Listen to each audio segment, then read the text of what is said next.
Bienvenue dans ce tutoriel qui te permettra de prendre en main Adobe Spark Video. Ce tutoriel est réalisé dans le cadre de Click 2016 organisé par Inversons la classe. Ce tutoriel te permettra de prendre en main la version web d'Adobe Spark Video, sachant qu'il existe aussi une version iOS qui fonctionne sur iPad et iPhone. On accédera à la version web d'Adobe Spark Video en cliquant dans son moteur de recherche préféré, Adobe Spark Video, ou en se rendant directement à l'adresse spark.adobe.com. Lorsqu'on arrive sur le site d'Adobe, on voit qu'ici en haut, on a la possibilité de cliquer sur Login. On pourra se connecter soit via Facebook, soit via Google, ou en créant un compte, ou s'enregistrer, se connecter, pardon, en rentrant avec un compte qu'on a déjà créé. Ici, on arrive sur le mien, je rentre mon mot de passe, sans me tromper, c'est mieux. Et j'arrive sur la page d'accueil d'Adobe Spark. Cette page d'accueil fonctionne pour Post, pour Page et pour Vidéo. Je clique ici en haut, je choisis de travailler sur la version vidéo et je vais arriver à cet endroit qui me demandera de créer un titre à mon projet. Je vais l'appeler tutoriel et on me proposera ensuite différents types de mise en forme possibles. Je vais choisir celui-ci, le dernier, et je vais arriver plus ou moins rapidement, suivant la connexion web de mon ordinateur, à la page d'accueil de mon projet. On voit ici qu'il y a différents thèmes possibles à choisir. On va choisir par exemple Flight.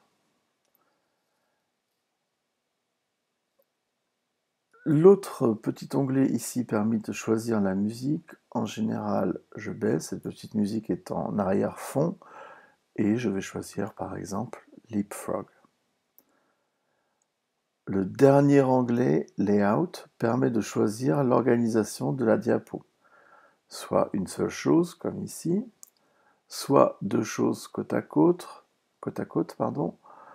une chose et une légende, une image plein écran, une image et une chose.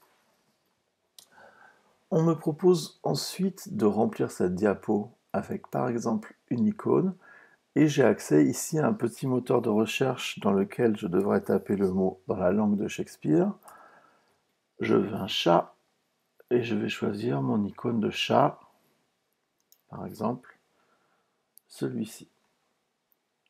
Je reclique sur le plus et on va tester le service photo qui nous permet de trouver des photos soit directement à partir de l'ordinateur, soit à partir d'autres services comme Google Photos ou Dropbox.